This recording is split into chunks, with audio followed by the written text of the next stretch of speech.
welcome to Game of Roses. This is PaceCase.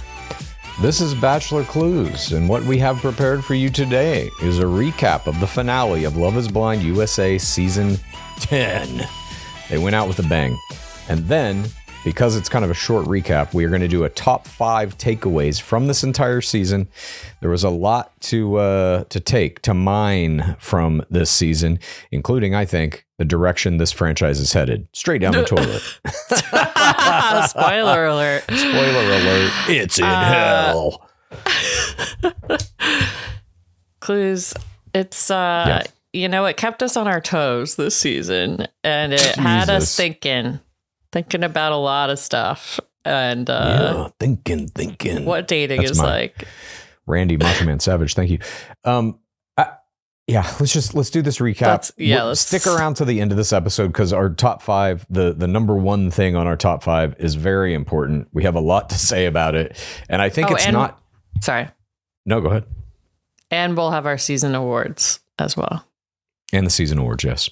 All right, let's do it. Here's the recap of the weddings. This is episode 12. We cliffhanged on episode 11. Would Mike say yes at the altar? Emma has already told him, yes, I will marry you. You're the guy. I can envision a hazy future that may have children-like entities, possibly in a family that we may be putting together.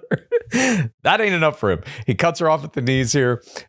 He's like, I have to know. I will not say I do.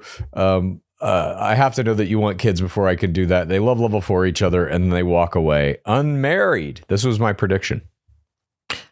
I mean, Mike is kind of a floater throughout this season, but, you know, he's stuck to his out consistently throughout the season. He was very similar to what we call in the political realm a single issue voter. This man only gave a fuck about those goddamn kids. You better have these kids. You will produce children for me. My genetic legacy must be intact. Mm-hmm. The Madanada must be passed down. Do you think he's MAGA? I think all of these men are. I don't know. Not all of them, certainly. Not Vic. Maybe. I mean, shit, maybe. Anyways, Mike was basically like, I need a kid. I need a kid. I need a kid. I need a kid. I need a kid. That was his only personality trait in any of his edits. I'm sure he had other fine qualities. He didn't like the color green. We found that out. He didn't like cool. Emma was choosing that as their wedding color. He brought that up with his boys. He was like, my children will never wear green. I will prohibit them from being fans of the Oakland A's. Like, I think it's fine for that to be a deal breaker.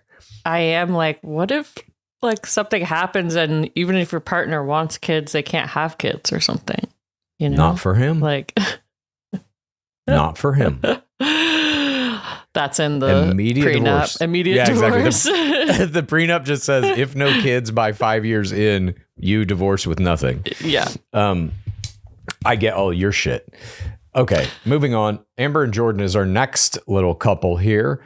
We see their friends and family showing up. There's a lot of tears. Everybody's proud. They really cut this when Jordan shows up to make it seem like he's going to say no. He's talking about how he's not sleeping a lot the night before. He's nervous. He's telling his family how nervous he is. He's like shaking and shit. Yeah, he's shaking hands. Yeah, he's like, oh, what am I going to do? He does explain that he met Emma, Amber's daughter, the day before the wedding, which seems to me a little late in the game to be doing such a thing, but it does beg the question, are we going to see her? Because we didn't see that meeting. Mm-hmm. Is she going to be in the document? I had that question at least. We get 2 facts from this meeting. 1 is that Emma performed magic for him, and 2 is that she tried to smother him. So it seems like a mixed bag how that went. And Jordan reiterates, I'm not going to fucking Mount Vernon. I gotta have my bars. He keeps refusing to go to Mount Vernon. He makes some comments about like maybe she can pull Emma out of school for when we move to whatever this new place is. And I'm just like, they're not giving him any favors in the edit. They are making it seem like he cares more about these bars and his kind of like, I guess, city boy lifestyle than he does about the child of the woman that he's ostensibly going to marry in the next 2 minutes of screen time. The child, and we saw her like house that she had painstakingly renovated for years. Yeah. They are not making him seem like a great guy, I feel like, in this edit. Nonetheless, they get to the altar, and I thought he was going to say no. Yeah. He didn't look at her. His eyes were darting all around. His body language was very bad.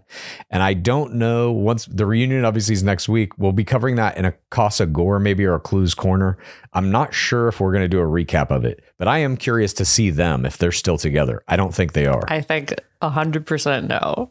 Yeah. I think he's like, I got a job at a bar. I got to be there all the time, 24 hours a day at a bar. Kids can't come in bars. So, couldn't do it. They don't have the location thing figured out. And yeah. Or the lifestyle thing.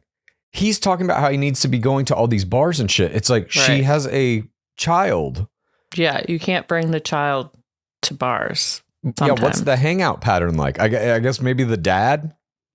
Emma's dad is going to be like in full control now. I don't know. It's like she's going to have to spend more time with her dad if I'm going to be in this relationship. Like, yeah. I don't know. And the dad has to commute an hour. I don't see it. And unfortunately, the person who's going to be hurt the most by this is the child. I don't think they should have children in the show at all. I think no casting parents at this point.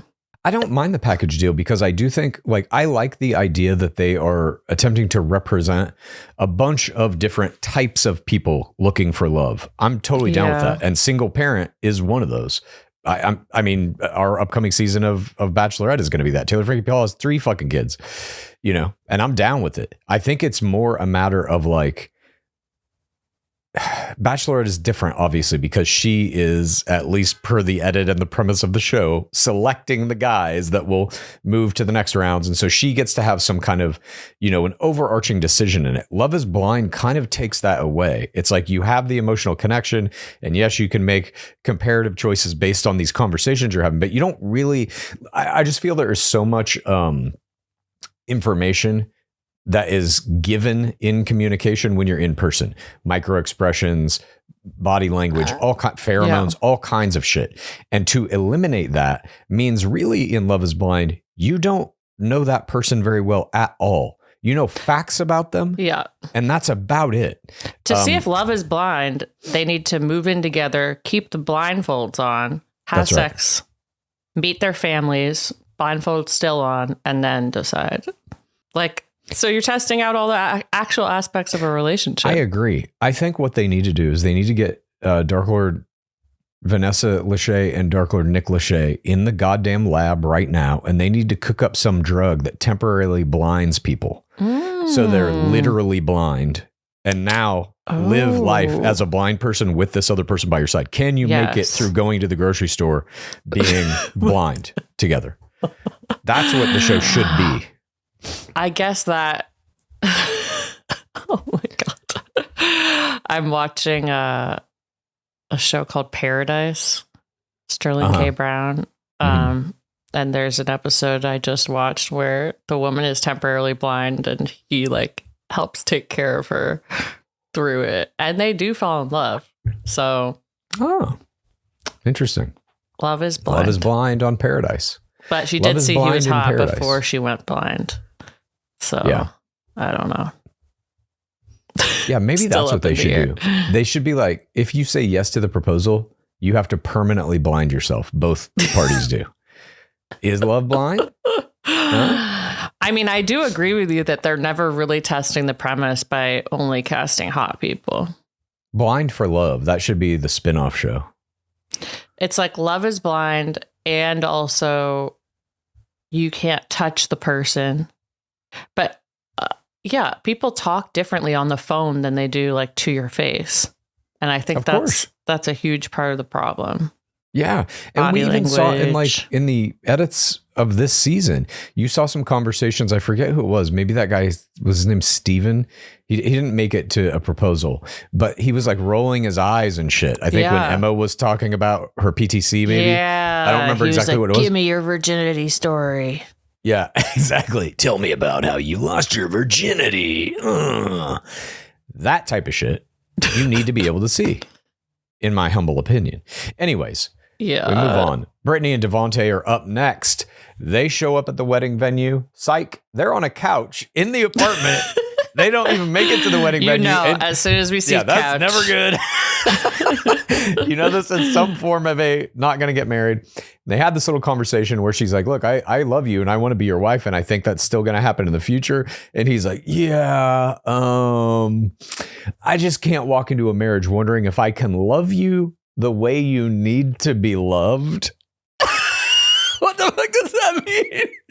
This man is trying to give her a speech to break up with him. Yes. He is like,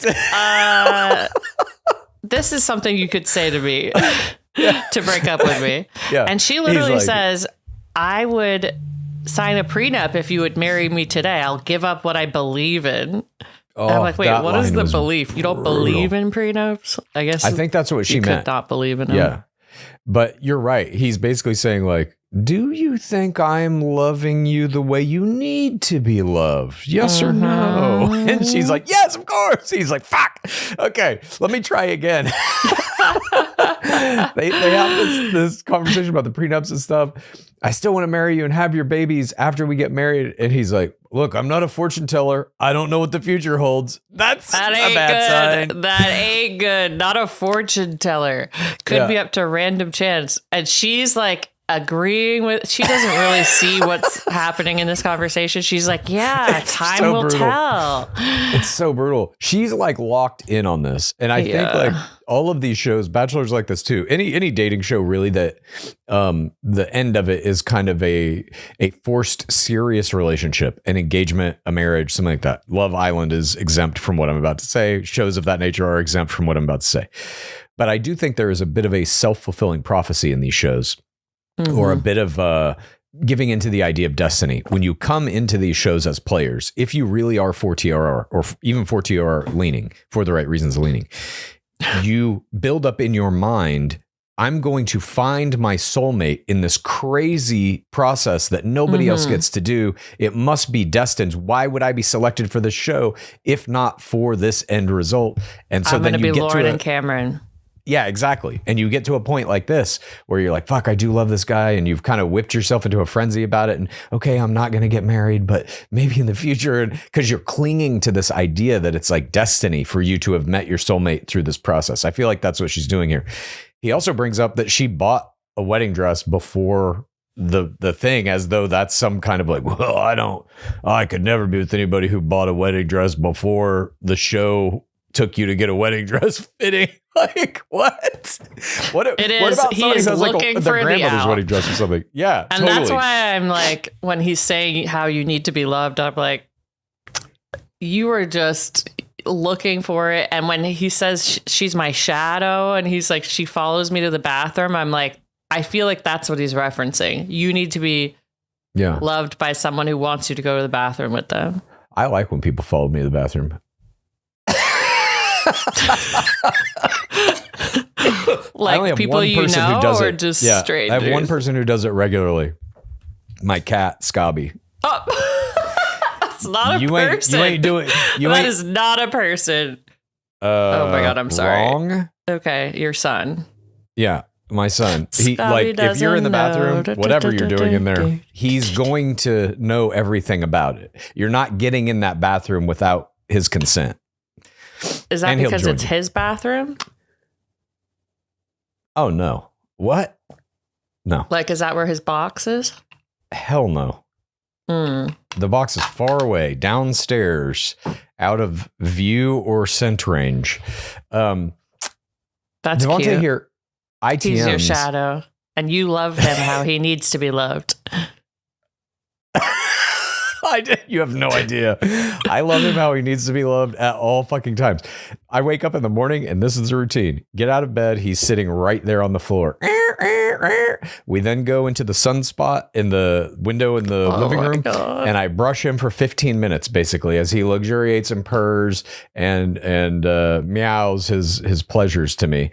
Then I give him his food. Then I give him a wrestling and a rubbing. I love up on him. I rough him up a little bit. And then I carry him back to the bedroom and lay him down on a shroud where he sleeps for most of the day. That's my first like 30 minutes of every day. You're literally like the meme of like the dad that didn't want to get the dog. I know. It's very sweet. I love pets. I just never get them for myself. They have to come either with another person or they seek me out in the wild. That's how all the animals that I've ever had in my life I don't want the me. responsibility. He has a 10-part morning plan that we have to stick to, or he draws my blood. I give him the blood too. He gets that as well. I like, Devonte, gals, the females, as Alex would probably call them, love to go to the bathroom with others. And I love that. And then it's like going to the bathroom is not a chore. You get to gossip during it. I see. Yeah, dudes don't really gossip in the bathroom, I guess. I'll start trying to do that, though. No, men's bathrooms are much less supportive than women's bathrooms, it seems. What would I even gossip about if I was in a men's bathroom? Hey, bro, did you see the Love is Blind season 10 finale? I don't think it's going to work too well. Okay. Devonte now says, 2 years ago, I would have just gotten married and figured out how to get divorced as easily as possible. I was like, what the fuck? Terrible player. I mean, what? That's insane. Why say that? I have no idea.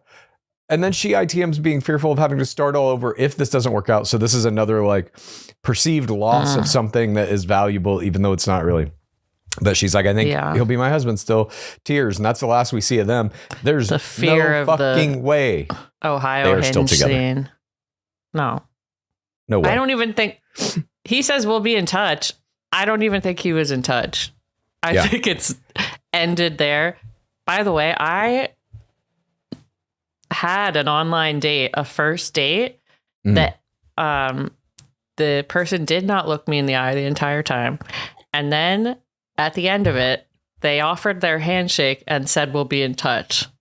Oh, was it Devonte? Like a businessman, like a business meeting. Yeah. And they weren't in touch. And neither was Devonte lived in LA. My God, it was Devonte. You dated Devonte? Holy shit. We need to get you on Storytime with Ricky immediately for the receipts. God, by the way, I don't know. Okay, I'll tell this tea right after we do our next couple, Alex and Ashley. Oh, God. She shows up and Daddy Dum Dum is there. She's like, I met the man of my dreams. She's ITMing tears about his dreams, Alex's dreams being taken away from him.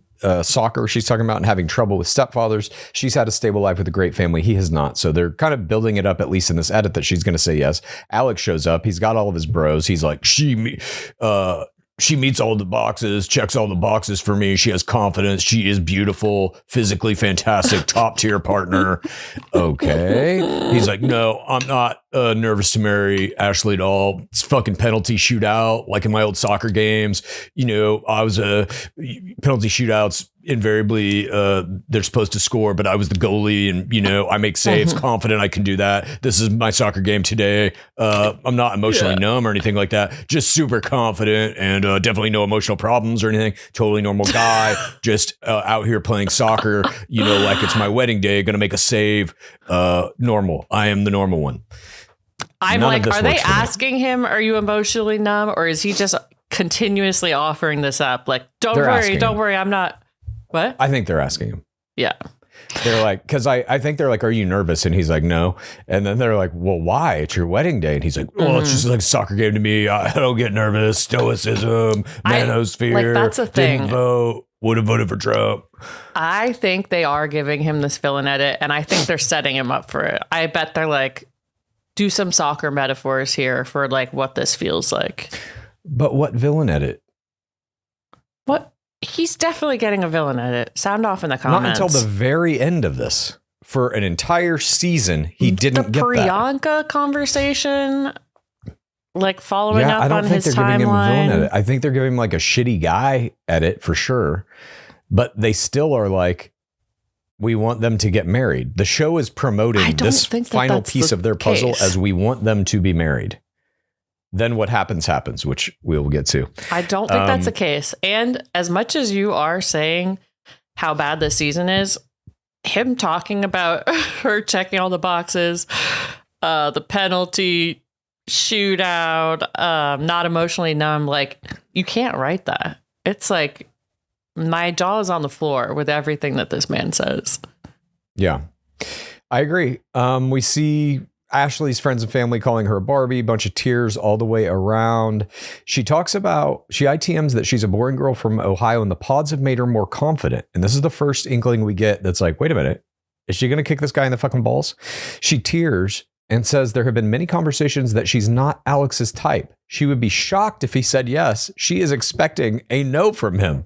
At that point, I'm like, well, this is not going to go well. They would not have cut that into the fucking show. Her literally right before the wedding part of their story, her saying like, I expect him to say no. And she also says, somebody out there is going to be the love of my life. It might be Alex. It might not be. Definitely a bad sign. Literally, as you're about to walk down the aisle. When she says she's choosing someone today because of happiness, I was like, oh, she's dumping him. Yeah. She's got this shit locked and loaded, which, well, let's just get to it. We have the wedding. He's like, it's incredible to get to know you. I fell for your voice, your sense of humor. I've enjoyed it every second of this life. She's like, it's been a crazy roller coaster and everyone will think I'm insane for falling in love with him in a pod. Alex hesitates when the officiant asks, will you say I do? And she's like, you know what? It doesn't even matter what you're going to say. Don't answer. I know you're not choosing me. I'm not choosing you either. When we were in the pods, everything aligned. But when we left, there was no effort on your end. You have no questions about who I am. We were basically roommates. We moved into the apartments. All your stories were off. They were detailed, but confusing, and lying is a non-negotiable for me. And she's like, you missed the integrity mark. She used to ignore red flags. She spent time waiting for a man to love her. Now she's grown from the process. A year ago, she would have ignored the red flags and just gotten married. She deserves better. So it's a no for her today, dog. And he just goes, okay. Made me very reminiscent of one Juan Pablo Galavis in season 18 of our beloved game, The Bachelor. And a soccer player. Okay. Oh my God. What is soccer doing to men? Emotionally numbing them. Yeah, that's Juan Pablo is also a stoicist. Headers. He's been concussed by the soccer ball too many times. He's like, I respect everything you do. I respect it all. Disagree about the integrity thing, but respect it. Respect your attitude. Respect what you have to do. And he says he lives a different lifestyle. I try to explain that to the best of my ability, but the feeling is mutual. So he tries You're too dumb to understand my nomadic lifestyle. Basically. And Ashley dumping him and walking down the aisle was my play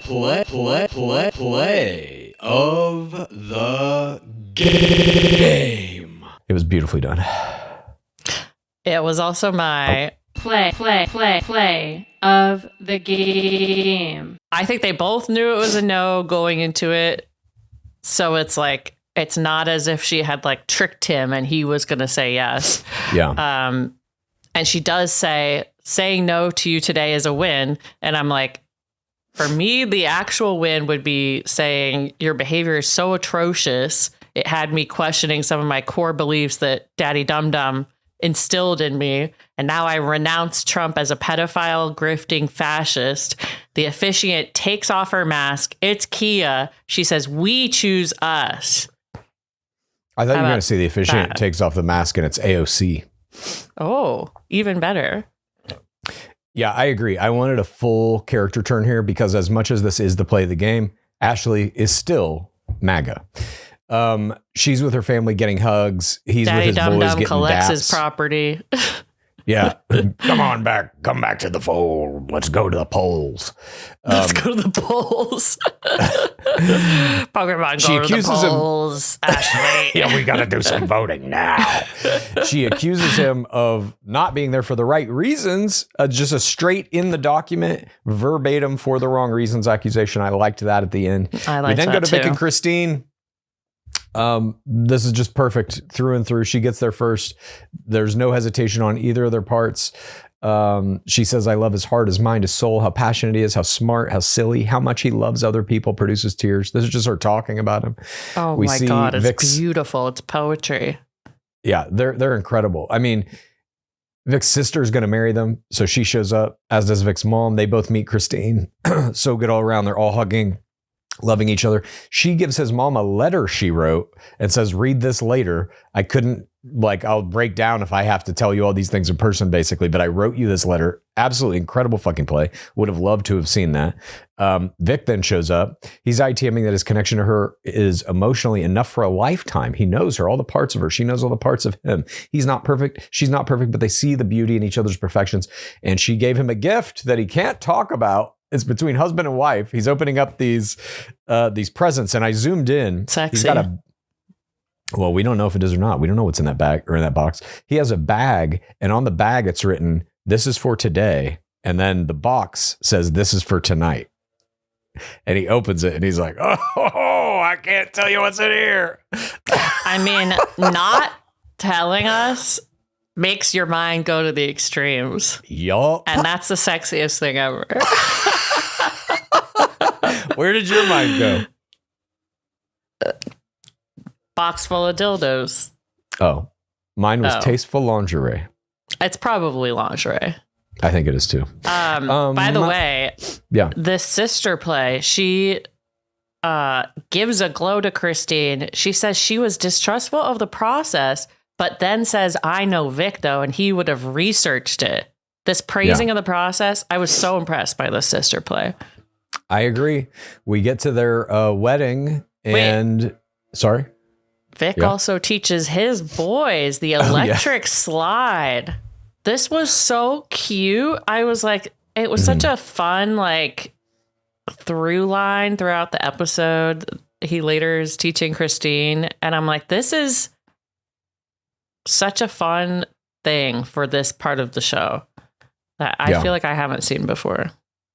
I agree. I love that. I loved everything they did this season, including this wedding.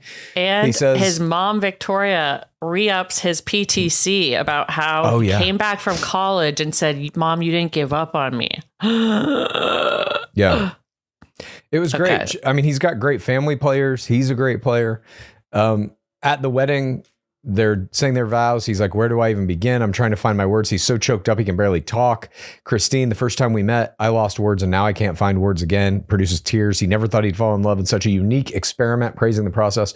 And the moment they connected, it was easy. She knows more about him than anyone. He's grateful to be engaged to her and see their next step. She says she felt connected to him from the very first 10-minute conversation. And he let her open up parts of her that she was embarrassed and ashamed of. It felt so right. Then it's I have no idea what my notes say here. This is just a bunch of random letters put together, I guess, but very fulfilling and passionate. She's honored to be there with him. They both say, I do, kiss, kiss. And then we see they've been married. And Mike, then we cut to him. He has one more drink and we get kind of these ITMs that they always do at the end of the season for the players who did not get married. We see them be forced to say, do you think love is blind? He thinks love is blind. And he's like, I still want kids. I want love is blind kids.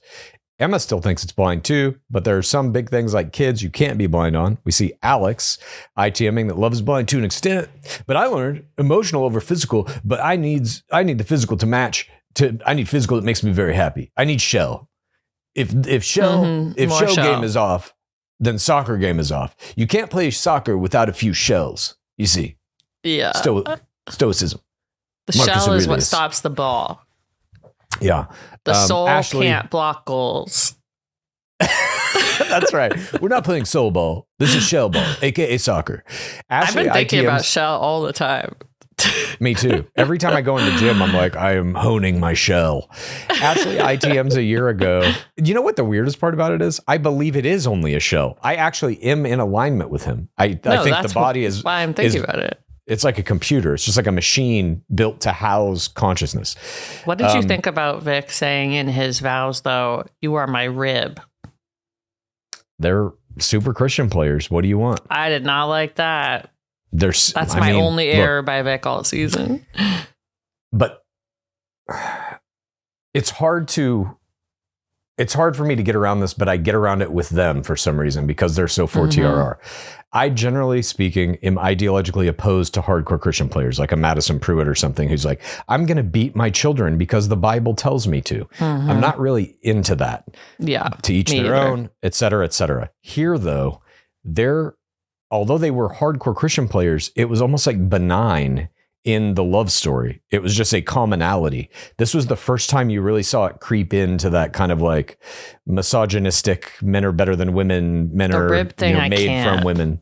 Yeah. I would be, if I were Christine, I'd be like, you're my rib. Women create all men. Yeah. Come on. She does show her the electric slide though, liked that. And we get a bunch of cows in a field. And these gorgeous little mooers were my creature of the week. Oh, nice. Yeah, I guess I didn't have a creature. I forgot to do that. But we're going to have creature of the season coming up very soon in our awards. Then we see the celebration. Jordan and Amber come in. Vic and Christine come in. They're all dancing around. And that's a wrap on this goddamn hellish fucking season. Now, on to our top 5 takeaways from this goddamn hellish season. And our season-long awards. Let's go. Let me just pull my notes. Okay. So, starting at number 5. Oh, I put a map in here. List. I forgot. I don't know what our number 5 thing means in the kind of grand scope of Love is Blind, but I don't think it's good. The Instagram numbers for this season were abysmal. I believe maybe season 9 was worse, but I'm not exactly positive. I didn't look that up. Was that Minneapolis? Yeah. That was the one where nobody got married for the first time in the history of Love is Blind.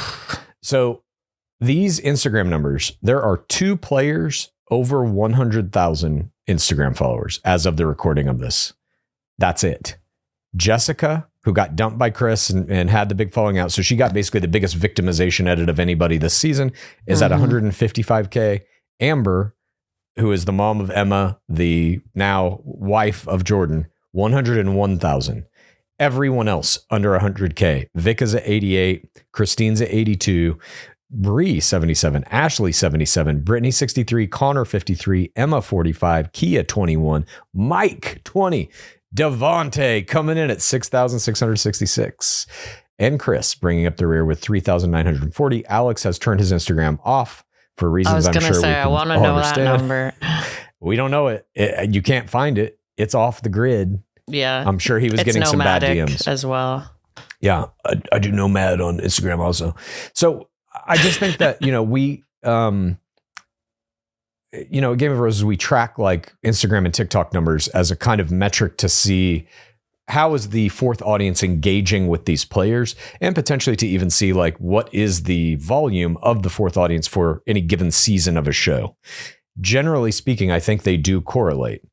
If you look at like a Love Island recent season, the viewership for those shows is like off the fucking charts. And you have regularly now the top players of those shows walk away with over 5 million followers by the end of a season or in that area.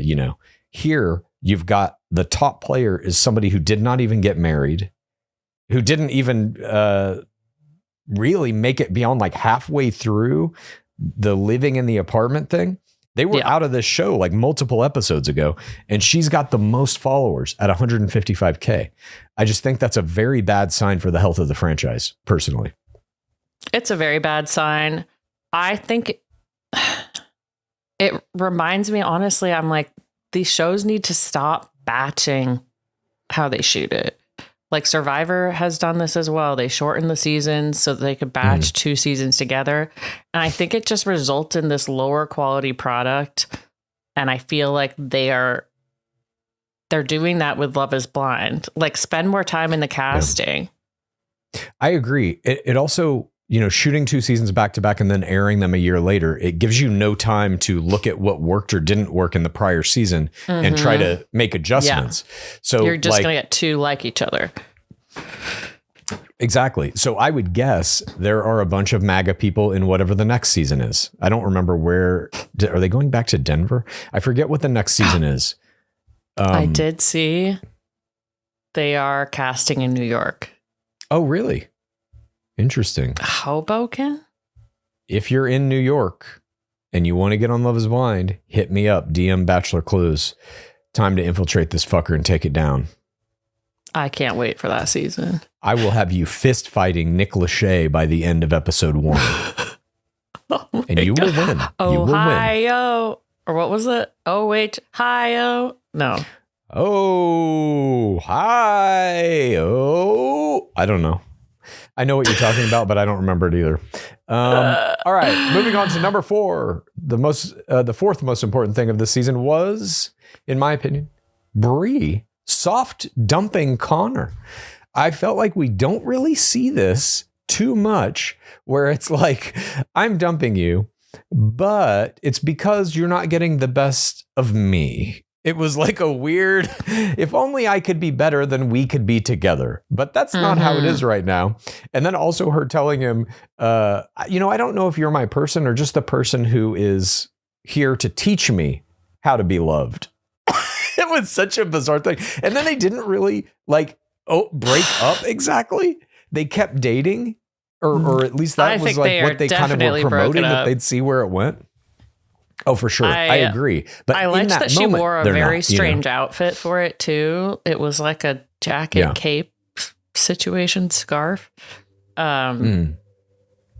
People, I just don't understand why people are not better at the dumpings at this point. There's so many seasons, and you can see directly how people's breakups influence their Instagram numbers. There are ways to do breakups in which you still come off as a good person. Yes. And it's very easy. It's very easy on a TV show to do a breakup. Yeah. You blame the TV show. Yes. Every time you say, listen, I think we have a real connection here. I actually am in love with you. That's all real. Unfortunately, I've got these fucking producers breathing down my neck, telling me to say this, telling me to do this, and my brain is scrambled. I need to date you outside of this. I know that this show was good for bringing us together. It is terrible for fostering this relationship. We have to eject out of this now. That's it. And then you're done. You're out fucking clean as hell. Let them use that or not. You don't have to cut that in. Just cut us off. Don't put us in the show anymore. If you don't want me to say the producers are fucking up this relationship, don't put it in the show. Go fuck yourselves. But that's the out every time. And if you do that out at the altar, they must use it. There is no way around that edit. You know what I mean? I mean, other than just completely cutting your whole thing, and they just are like, okay, we'll eat the wedding. Has that ever happened? They've cut a couple that goes to the altar? It must have. I don't know who it would be, but it must have. The budget on these weddings was like, they were gorgeous. Yeah. Well, my kind of like future dream for Love is Blind, and I only say this because I think like one of my primary, one of my brain's primary delights, I should say, or kind of what it's built to do, I think, just because it does it kind of constantly, is it identifies systems and it identifies faults in those systems and then ways to exploit those faults. Love is Blind has a big one.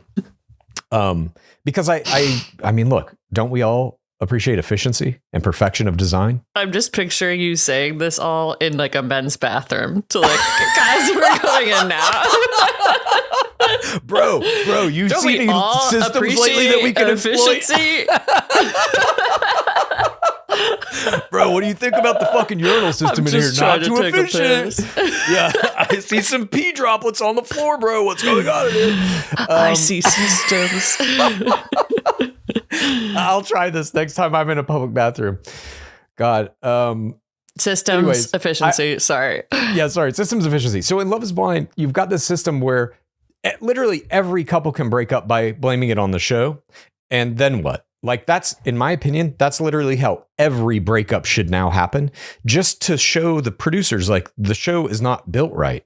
You have this gaping hole where anyone can just be like, listen, I love you. This is great. This show's fucking things up for me. I need out. Every time you can break up like that. And then it's never on you.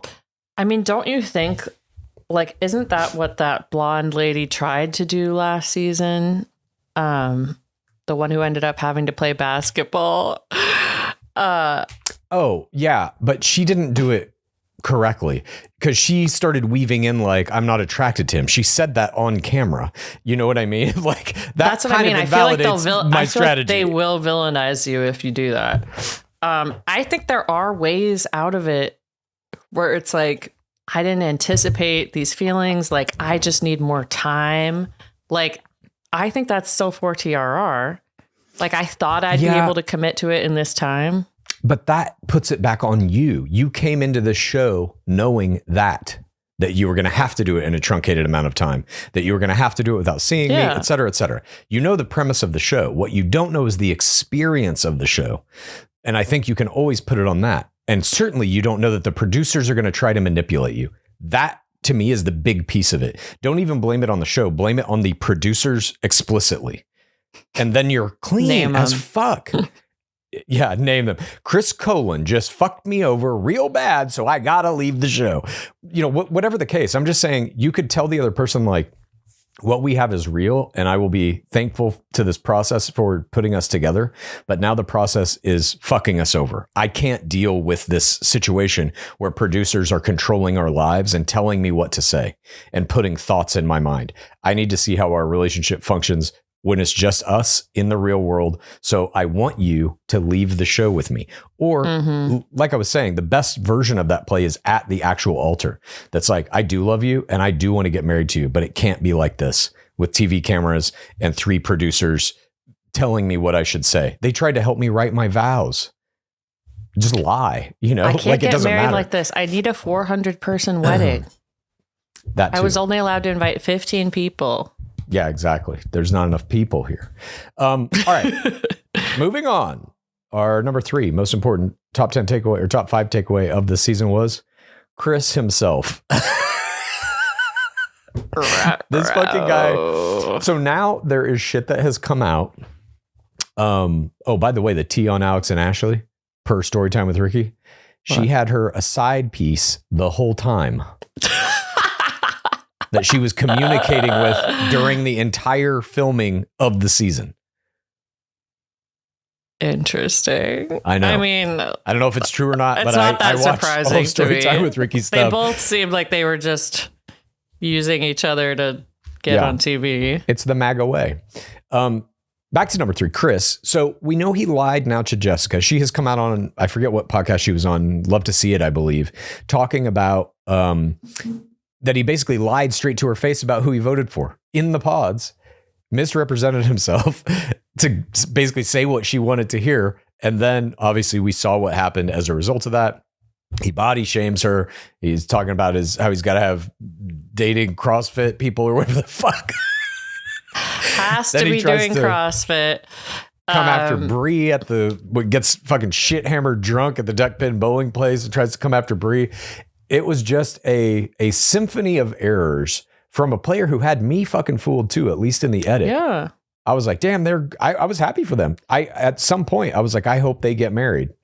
Even on the honeymoon, she was like, I would think you would be really into fitness girls. And he's like, what? Yeah. So like it was a consistent pattern. If I'm Chris, I am doing an addiction PTC at the reunion. I am saying this show made me realize I have a huge problem with alcohol or whatever it is. That's interesting. Yeah. Okay. I'm addiction going, PTC. I've checked into a program. Like, so sorry for all the damage. I would do something different. And they've already shot this. So Chris, if you're listening, sorry that you don't have the strategy already. I would come with a hardcore pro wrestling strategy. That character that you saw on the show was a character. I wanted to be the greatest, most maligned villain in the history of the show. I scripted it all. Sorry if that toyed with your emotions, but this is all to show the system is flawed and I'm exploiting the system. I just feel like a lot of your experimental plays are not going to make the edit, Clues. This is what I worry for you. Of course. But I mean, you then get to go on a show and on a podcast and say they didn't include it in the edit. This is what happened. Yeah. Like, I think especially the Netflix reality universe, they don't give a fuck. People are contradicting the edit on an almost daily basis on their social media, podcasts, whatever. The truth does come out in the NRU. It's just a matter of if it makes it in the document or not, which rarely it does, I suppose. But yeah, I don't know. I don't think there's a good play for him, honestly. That was a joke, what I was saying. But even an addiction PTC is like, then why did you come into the show? He didn't realize it yet. But Chris's anti-body play against Jessica was my error of the season. I think I can give it. It was mine too. It was mine as well. And I think it contributed to her getting the highest number of anyone so far. Absolutely. But that should also tell you something, as we were saying earlier, the fact that the biggest victim edit is your Instagram leader is not good. Yeah. That's not what you want in any of these shows. You want it to be your Lauren Speeds. You want it to be your Brett Brown and Tiffany Pennywell. You want it to be the couple that we are rooting for. And in this season, the couple we're rooting for isn't even over 100K yet, at least as of the recording of this episode. And that is because of our number 2 item on the list, Vic and Christine not going to the honeymoons in Mexico. This is the worst producing I have ever seen in the history of Love is Blind. What the fuck are they doing? I mean, this really should have been the error of the season. I have gone to Conspiracy Town, Population Me, a million times because of this. And I saw that Vic made a reel in response to it, or they both have made reels saying like, it's not because of our passports and it's not because of like budget shady shit, essentially. Yeah. I think but I'm like, okay, what was it? My gut tells me this. These producers are fucking bad. And they think that we want to see the love triangles and the fights and all this shit. And we do, of course. But those have to be in a subordinate role to the A love story couple. That every season it has to be like that. The main thing we are all watching this for is to see, does this thing work? Can people sit on the other side of this fucking wall, really fall in love, and have that really work? We know 99% of the time it doesn't. That these couples crash and burn. We know we're going to get the fights and the love triangles and the drama. We get it. But you have to supply us with one couple for whom it does work. Season 9 is a great example of how if you don't have that, the season is terrible. This season you have it, but for whatever inexplicable reason, and I think it is again because these producers think it's about the fights and the drama. They have an old school early 2000s mentality of reality TV. That's not where we are now. The genre has moved far beyond it. They have not. And so they believe, well, Vic and Christina are a great couple, but they're boring as shit. There's not going to be any drama there. There's other boring couples that we followed, though. That's what I don't get. I'm like, the argument of them under all of these other ones? They're boring. I guess you're saying they're boring, but they fight. Exactly. And Vic and Christina are like, not only not boring, they have no problems. They are very clearly going to get married. There may have also been some element, maybe there, and this is the only thing that I can think that's like, maybe this is a sign of good things to come. There might have been producers who wanted to protect them from the drama. That's possible. That's like, we have this perfect couple. Let's make them not be at the thing where everybody gets drunk and yells at each other. I don't know. That's all I can think. But, that is, I'm usually the optimistic one, but that seems too optimistic. They have said that it was a budget reason, officially. Yeah, Chris Colin said that in an interview, which is 100% a lie. I mean, what? A budget? This is the biggest fucking reality show still on Netflix. Okay. Take it away from that candle budget in the finale. Are you kidding me? Come on. That, it just doesn't make any sense. And also, did we ever see them living together? Did they get to do that? No, we don't see them living together, which also makes me like, what the fuck is going on here? Did they film this later? They were like, oh shit, we have no A couple. Maybe they thought they would. And they were like, okay, actually, Vic and Christine seem like they're going to be together. Because we don't know what the timeline is on when any of that is filmed, the Malibu or the one meeting of the family we do see. I mean, something happened here. Like they were in the pods. They did meet in the pods. We see shots of both of them in the quarters with the other players during that time. We definitely see shots of them at like the bachelor party, some of the group functions that happen once they get out of the honeymoon phase. They are later there. Ones. Yeah. So it's like they were in the process, but yeah, I don't know why this happened. It was just the worst decision that has been made, I think, in this season, other than what we're going to get to in the number one decision or the number one top 10 takeaway, or top 5 takeaway. But I just don't get it, because it's you have to have a couple like this, at least one, in any successful season. All the biggest seasons have that couple. They have the couple here, and they choose to not include them in the edit, in the show, like even in the pods, the way that they shoot the pods. Vic and Christine's story is wrapped up by 10 minutes or so into episode 2. They are basically all of episode 1. We cliffhang on the reveal. They get the reveal, and that's it. And then we don't see them really for the next 7 episodes, because they're not in the honeymoon except playing cornhole and shooting that on their fucking iPhones. We don't see them again until the rotation back to the real world. And it's just a drastic mistake in producing. It's so blatant. Like, they're so clearly the number one couple you want to root for, that it's so confusing. And it has made me a Vic Christine truther, where I'm like, okay, they just picked a married couple. They were plants. They've been married for 10 years. They both have a secret family, their own. Yeah, I they don't have know. kids I don't already. Know. I'm hopeful. Like, it's hard for a couple like them too, because they did get married. They did find each other. The process was so beneficial to them. I imagine they will never want to shit talk the show or like spill the actual tea if it's bad. So we may never get to the bottom of this, but certainly something ain't right here. Very curious. Speaking of something that ain't right, our number one top 5 takeaway from Love is Blind USA season 10 is Love is Blind is MAGA. There is no other way to see it at this point. We have the Alex conversation with Daddy Dum Dum, in which Daddy Dum Dum says, "Did you vote for Donald Trump?" Alex says, "No, I didn't, but I should have, and I'm glad he's president." He's doing a good job. Yeah, he's doing a great job. World War III. Kia and Jessica have now both come out on podcasts saying they talked openly about their very liberal political views.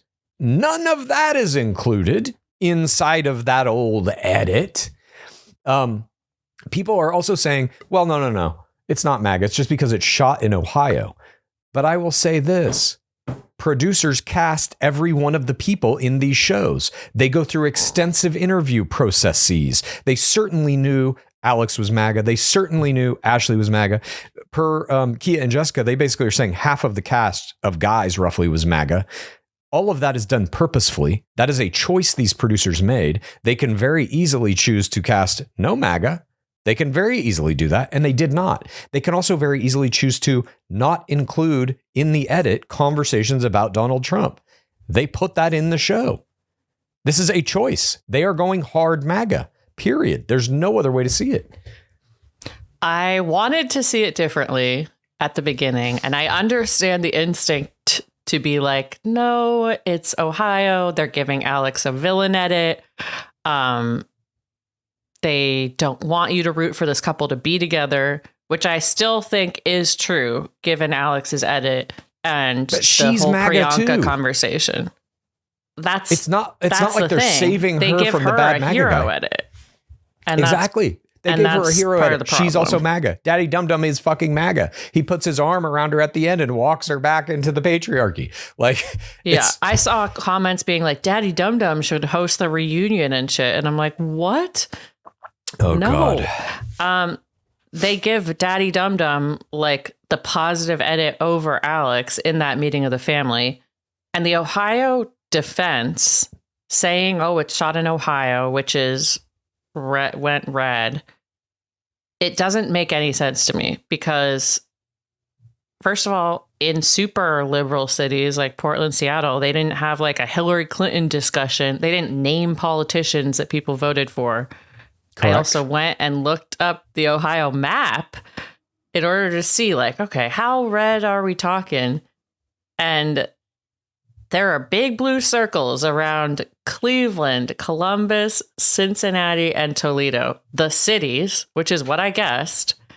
Trump won 55.1% with 3.1 million. Kamala got 2.53 million, 43.9%. 71% of registered voters voted.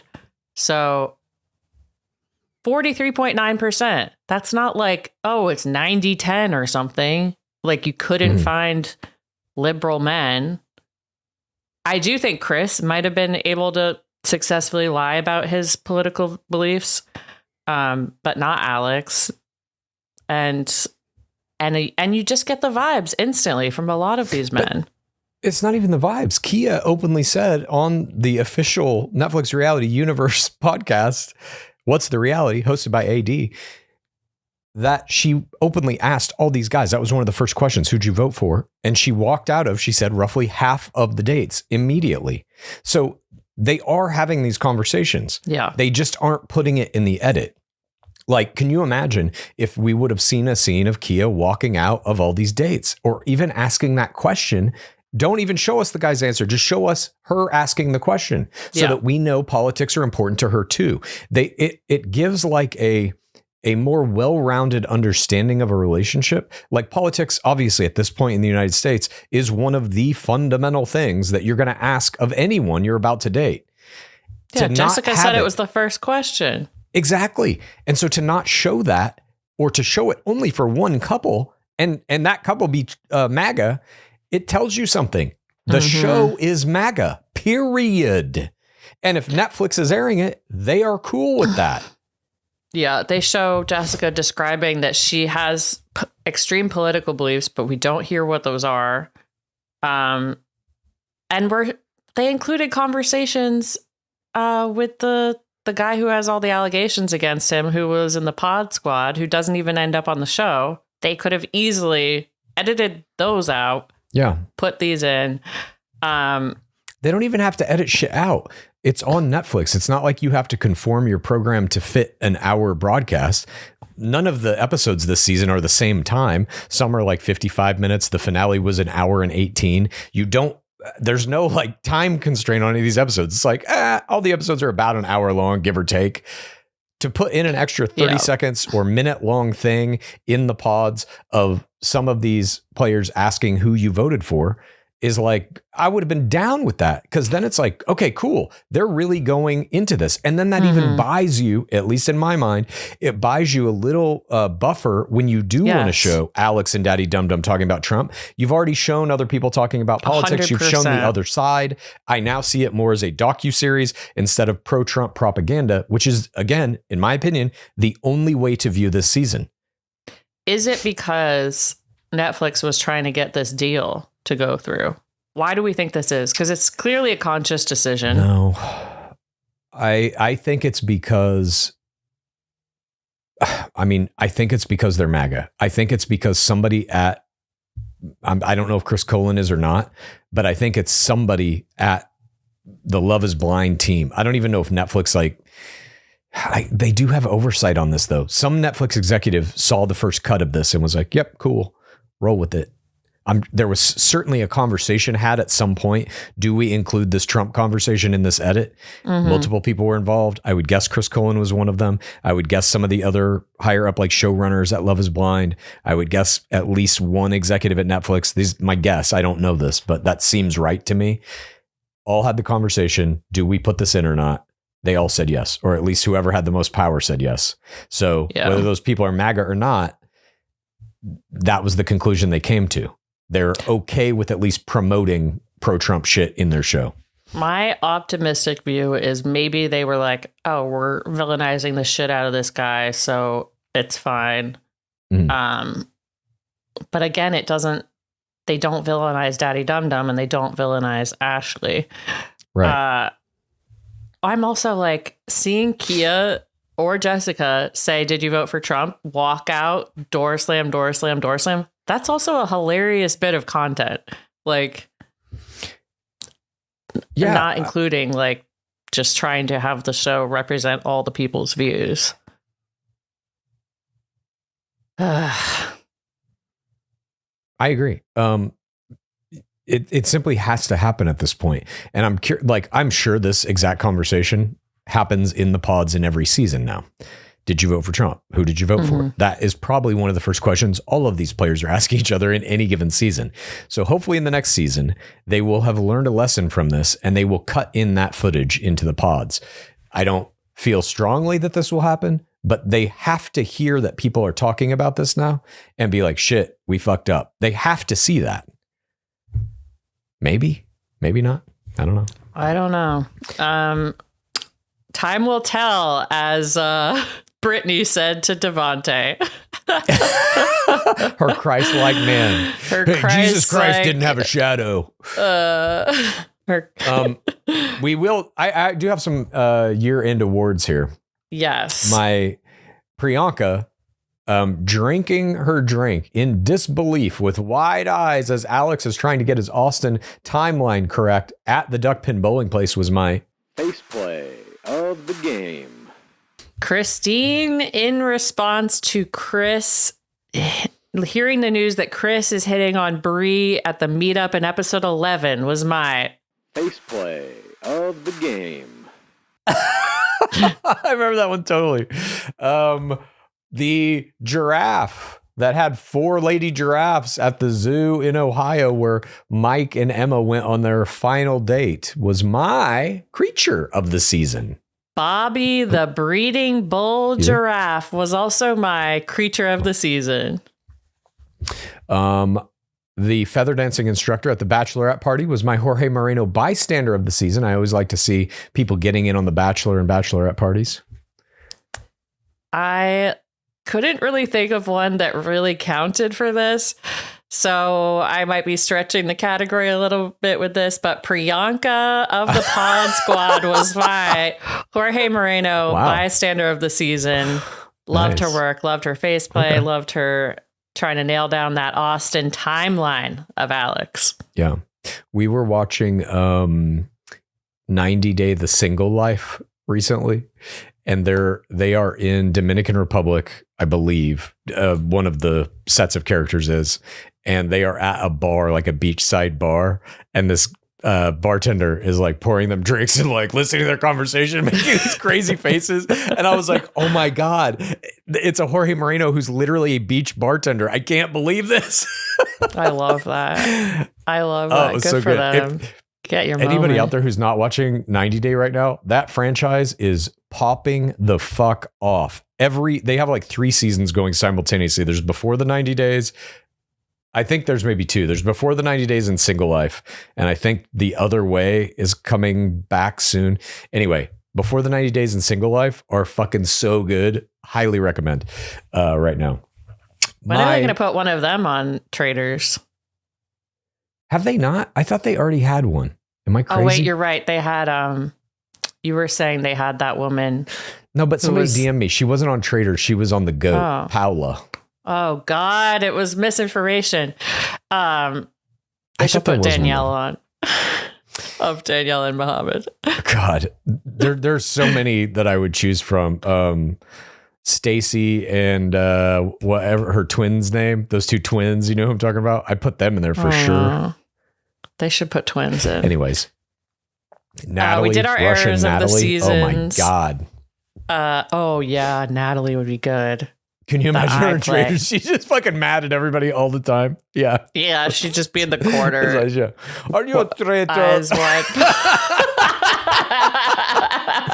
I think he's a traitor. She's a something vampire. They did Last Chance Resort, and her guy Josh, she has like this thick ass Russian accent. Her guy Josh had like been to Vegas a couple of times, and like he lives there and stuff, and she's mad that he never had taken her to Vegas, and she has this line where she's like, why don't you take me to Vegas? And he's like, well, I don't know, I just haven't, whatever, we can come to Vegas, it's fun, it's party time. And she goes, take me to Vegas now. It's like we're in the middle of a TV show. I can't just she's such a good character. Get her on Traders. Sorry, errors of the season were both Chris against Jessica. And then for me, what's your play of the season? Dumping Alex at the altar. She had that shit worked up, planned out, and waited till the final moment to do it for the maximum value. As much as I hate to say this, MAGA Ashley dumping Alex at the altar was my play of the season. I shan't give it to her, though maybe she had my play of the episode. Okay. Vic proposing to Christine was my play of the season. Yeah. That moment made it into, I believe, the poster of the season. And they proved the premise of the show. And they were so fun to watch. Gorgeous, beautiful couple. I hope they are happy and together forever. Both of those ribs. They're both ribs. Well, who was your MVP? For also this reason, Vic was my MVP. Yeah, Vic was also my MVP. Yeah, he was fantastic from the beginning to the end. In the pods when he was, having that conversation, they both had kind of broken home PTCs. The dad wasn't around, and he says, "Have you forgiven your dad? I've forgiven mine. I can help you with that." His poem play, Poet Laureate of the season for sure goes to him. Everything that he did, all the conversations they had about mixed race children, showing her where he worked, just everything he did. Even the stupid cornhole shit in Malibu that they were shooting on their phone. I was like, I wish I was there. Electric slide. Yeah. The voice play when he says, "I love you deeply, deeply, deeply. Deeply, deeply, deeply. Deeply, deeply, deeply. Players, the floor is yours. The floor is yours." Have you been watching, by the way, all the Outlander promotion shit that's happening? No. Well, I'm a season behind because I don't have stars or whatever. I'm legit getting sad that this is the last season. I'm sad. I'm sad. It's like I am now hate watching the final seasons of Outlander because they're like not good. They make some real bad choices in casting in a variety of ways, in my opinion. Outlander makes some strong choices throughout. That's right. But that Blood of My Blood, the spinoff show that's a prequel about the parents of Jamie and Claire, that show is fucking good as hell. Okay. Highly recommend it. Because I've been watching Last Kingdom per your suggestion, and it doesn't give what Outlander gave. What? Look, you don't I don't know. Maybe I haven't watched enough. I could not handle the baby death episode. That only happens that one time. Okay. Have you gotten to Skade yet? He's with a witchy lady where I am. That's Skade. Yeah, that's Skade. Her name's Skade. That little arc is really interesting. I love that fucking show. I just think like the amount of information in every episode plot wise is just like, it never fucking takes its foot off the gas. There are a bunch of Outlander episodes where you're just like, why did I watch an hour of this? He has 20 different love interests in one season. Yeah. That's how you know you're on a new season, when a new love interest, there's like, everybody has like fucking broken teeth and fucking dirt all over their face and shit. And then like a supermodel walks in and you're like, that's his love interest this season. He will have her. He will be satisfied. Yeah. Okay, I'll keep going. Son of Vuchud. Thank you for joining us. This has been our recap of Love is Blind Season 10 USA finale, as well as our top 5 takeaways from this season, as well as our season-long awards. We hope you've enjoyed it. This season, I think, will be mainly remembered, at least by me, for being the first openly MAGA season. I'm curious to see what the next one holds. And obviously we got Bachelorette coming up in 17 days. Oh my God, I can't as of the time of this wait. I will be satisfied. Yes, exactly. I think I'll remember this season for Vic and Christine and the poor guy play. Terrible male play. Chris will be memorable. Alex and Ashley, Vic and Christine. But we'll be back next Tuesday with our breakdown of the first rookies' Instagrams and stuff, social media of incoming Bachelorette Taylor Frankie Paul. So we can all enjoy that. By the way, I only watched you watch the first episode so far, but Survivor, the first episode was fantastic. Survivor 50. Second episode's fantastic too. You got some ESP in it. Oh, okay. E period, S period, P period. Okay. ... And now I'm just picturing you saying this in the boys' bathroom. Yeah. You guys check out that ESP and Survivor episode 2 last night. All right. Thank you, everyone, for joining us. We will see you soon. Praise be Dark Lords Lachey. Please rate this podcast. Please review this podcast. Please get a friend to listen to us. And then please rate this podcast. Please review this podcast.